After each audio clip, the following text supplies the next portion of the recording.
Tentukan karirmu mulai dari sekarang. Bagaimana cara memilih perguruan tinggi? Yaitu satu, menyesuaikan minat dan bakatmu. Yang kedua, cari informasi lokasi, biaya, kota, dan jurusan di perguruan tinggi. Yang ketiga, yaitu lihat prospek kerja jurusan tersebut. Keempat, tentukan rencana memilih jurusan yang ada saat ini, dan di akademi, politeknik, sekolah tinggi, institut, maupun universitas.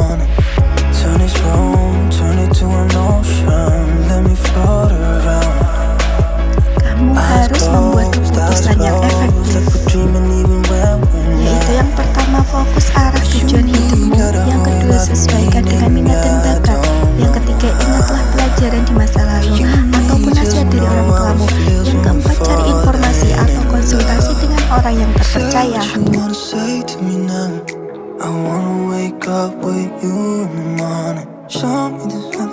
Kamu juga bisa dengan menggapai beasiswa,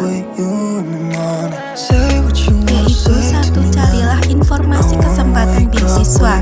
Yang kedua, tentukan beasiswa yang paling cocok untuk kamu.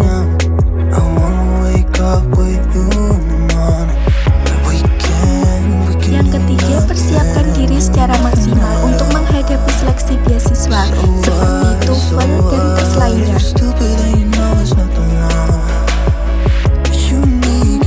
Dan yang keempat, jangan lupa berdoa dan bersabar ya.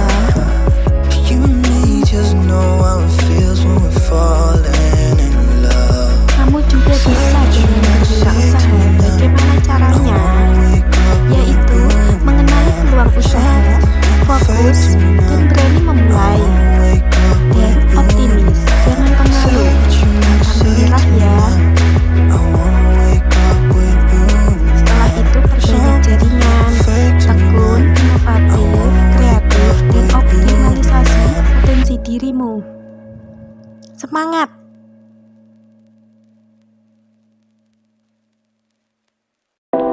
Cara untuk memilih jurusan di perguruan tinggi, yaitu pertama, menyesuaikan cita-cita, minat, dan bakat.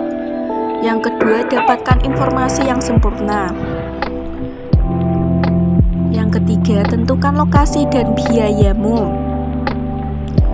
Dan yang keempat, daya tampung jurusan atau peluang yang diterima itu ada. Yang kelima, tentukan masa depan karir dan pekerjaan.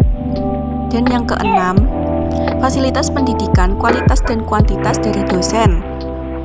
Bimbingan karir, yaitu ada pengertian bimbingan konseling karir, tujuan dari bimbingan konseling karir, manfaat bimbingan konseling karir, dan prinsip bimbingan konseling karir. Selanjutnya ada rasional bimbingan konseling karir, yaitu pengertian dari bimbingan konseling karir, yaitu menurut Ahmadi dalam Salahuddin, merumuskan bimbingan karir adalah usaha bimbingan kepada peserta didik dalam usaha pertimbangan untuk bekerja atau tidak, dan jika perlu bekerja, memiliki lapangan kerja yang cocok untuk ciri-ciri pribadi, menentukan lapangan pekerjaan dan memaksanya, serta mengadakan penyesuaian kerja secara baik.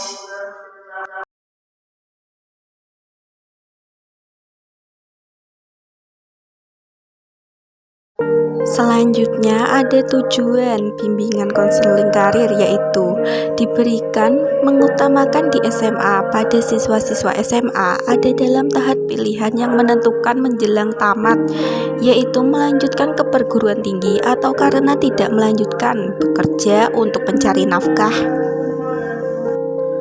Manfaatnya yaitu yang pertama, mendampingi orang muda mengeksplorasi beraneka kelompok jabatan. Yang kedua, memahami berbagai tuntutan yang harus dipenuhi dan keseluruhan pergeseran yang berlangsung ke pasar kerja. Yang ketiga, memperoleh kemahirian intelektual, pengetahuan sikap-sikap, dan keterampilan umum serta khusus yang diperlukan untuk mulai bergerak ke pasar kerja dan mengadakan perencanaan bagi pembangun masa depannya sendiri. Dan dari manfaat tersebut yaitu memiliki bekal akademik sehingga dapat menyesuaikan diri dengan fluktuasi perubahan dalam masyarakat. Yang kedua, mempunyai tata cara bekerja yang baik dan tepat dalam melakukan apapun saja. Yang ketiga, berpegang pada nilai-nilai yang mendorong mereka mau bekerja keras. Keempat, menguasai cara yang tepat untuk mengambil keputusan tentang jabatan jabatan dan melamar pekerjaan di pasar kerja tersebut.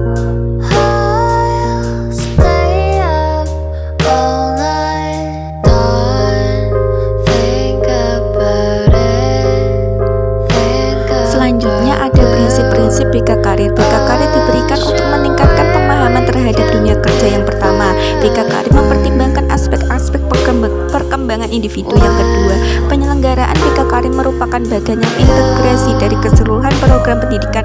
Yang ketiga, memberikan pelayanan kepada semua siswa dengan mempertimbangkan potensi-potensi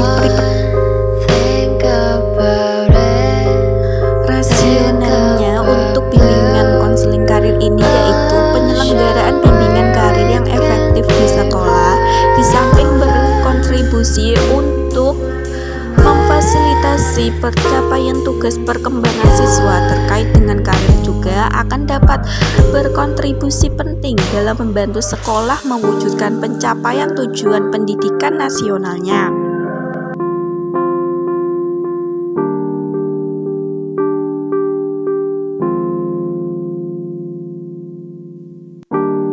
Tujuan dari BK Karir di SMA yaitu yang pertama, memiliki pemahaman diri, kemampuan, minat, dan kepribadian terkait dengan pekerjaan. Yang kedua, memiliki pengetahuan mengenali dunia kerja. Yang ketiga, memiliki kemampuan untuk membentuk identitas karir. Yang keempat, dapat membentuk pola-pola karir yaitu cenderung arah karir. Yang kelima, mengenal keterampilan, kemampuan, dan minat. Yang keenam, memiliki kemampuan atau kematangan untuk mengambil keputusan karir. Adapun tujuan BK Karir di SMK yaitu yang pertama, memiliki pemahaman diri, kemampuan, minat, dan kepribadian yang terkait dengan pekerjaan.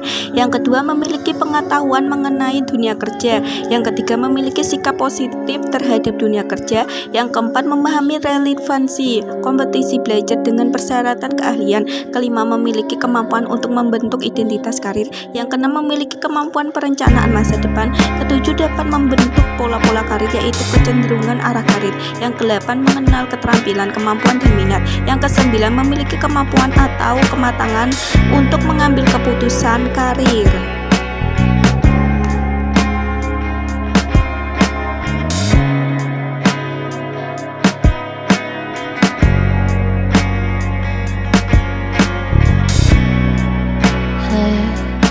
Think about the moments we spent. I just want you to be happy when someone tries to touch you. Setelah itu ada materi layanan konseling karir di SMA. Yang pertama, identifikasi pendidikan dan keterampilan yang memiliki untuk memilih karir yang sesuai dengan bidangnya atau yang diminati. Selanjutnya, mengenali dampak-dampak dari pilihan-pilihan karir yang telah dibuat. Yang selanjutnya, mengembangkan keterampilan yang dimiliki untuk membuat rencana karir dan memahami potensi bakat dan minat yang dimilikinya dan membuat keputusan terhadap pilihan karirnya. Selanjutnya, memahami bahwa perkembangan karir merupakan suatu proses yang harus dijalani selama hidup. Please don't guarantee your joy. Nothing's wrong with crying every day. It's just sort of a thing in the world. I'll say you're the best moment.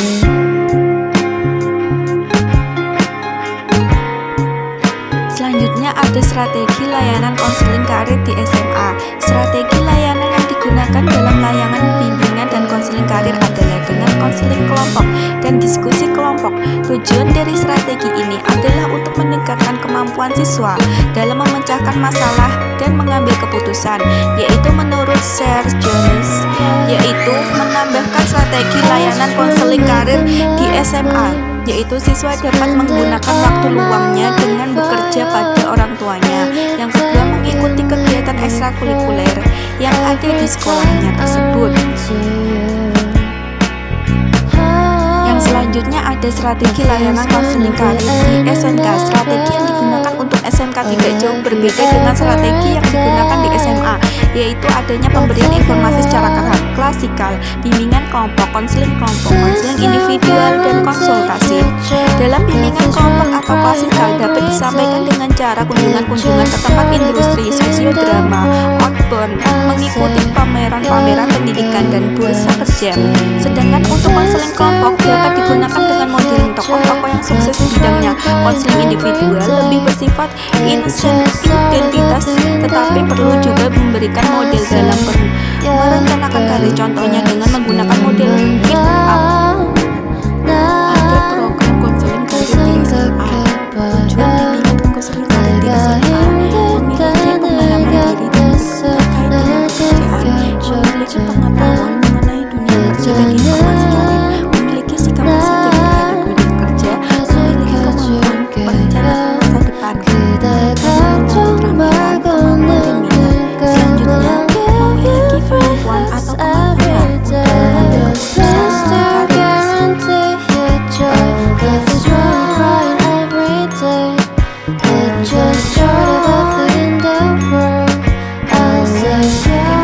Layanan konseling karir di SMA. Yang pertama, identifikasi pendidikan dan keterampilan, memiliki upaya memilih karir yang sesuai dengan bidangnya atau yang diminati. Yang kedua, mengetahui dan bertindak dari pilihan-pilihan karir yang dibuat. Yang ketiga, mengembangkan keterampilan yang dimiliki untuk membuat rencana karir. Yang keempat, memahami potensi, bakat dan minat yang dimiliki. Yang ketiga, ada strategi layanan konseling karir di SMA. Strategi yang digunakan untuk SMA tidak jauh berbeda dengan strategi yang digunakan di SMP, yaitu adanya pembentukan informasi secara klasikal, bimbingan kelompok, konseling individual, maupun konsultasi.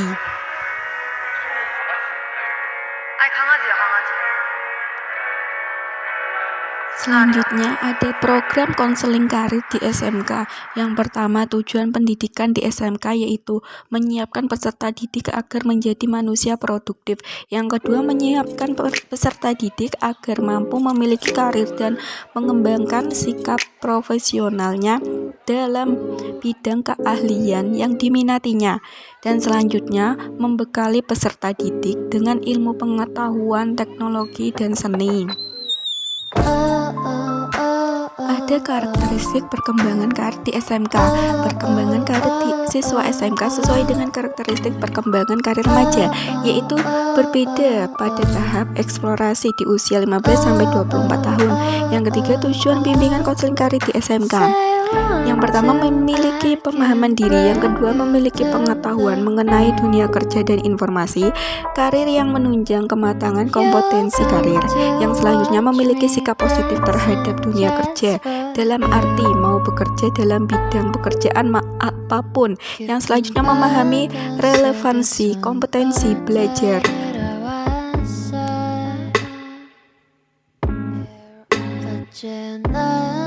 Ada materi bimbingan dan konseling karir di SMK. Yang pertama, mengembangkan keterampilan dan memiliki untuk membuat rencana karir. Yang kedua, memiliki potensi, bakat dan minat yang dimiliki. Yang ketiga, membuat keputusan terhadap pilihan karirnya. Dan ada strategi layanan bimbingan dan konseling karir di SMK. Strategi yang digunakan untuk SMK tidak jauh berbeda dengan strategi yang digunakan di SMA, yaitu adanya pemberian informasi secara klasikal, bimbingan kelompok, konseling kelompok, dan konseling individual, dan konsultasi. Visi dan misi bimbingan konseling karir yaitu terwujudnya kehidupan kemanusiaan yang membahagiakan melalui tersedianya pelayanan bantuan dalam memberikan dukungan, perkembangan, dan pengentasan masalah agar peserta didik berkembang secara optimal, mandiri, dan bahagia.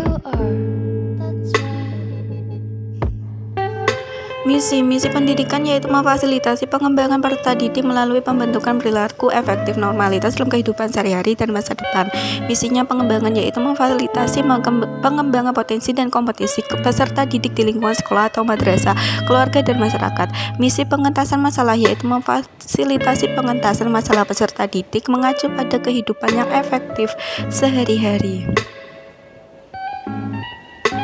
Fungsi konseling karir yaitu pertama pemahaman, yaitu fungsi yang membantu peserta didik memahami diri dan lingkungannya. Kedua, pencegahan, yaitu fungsi untuk membantu peserta didik mampu mencegah atau menghindari diri berbagai masalah yang dapat menghambat perkembangan dirinya. Yang ketiga, pengentasan, yaitu fungsi untuk membantu peserta didik mengatasi masalah yang dialaminya.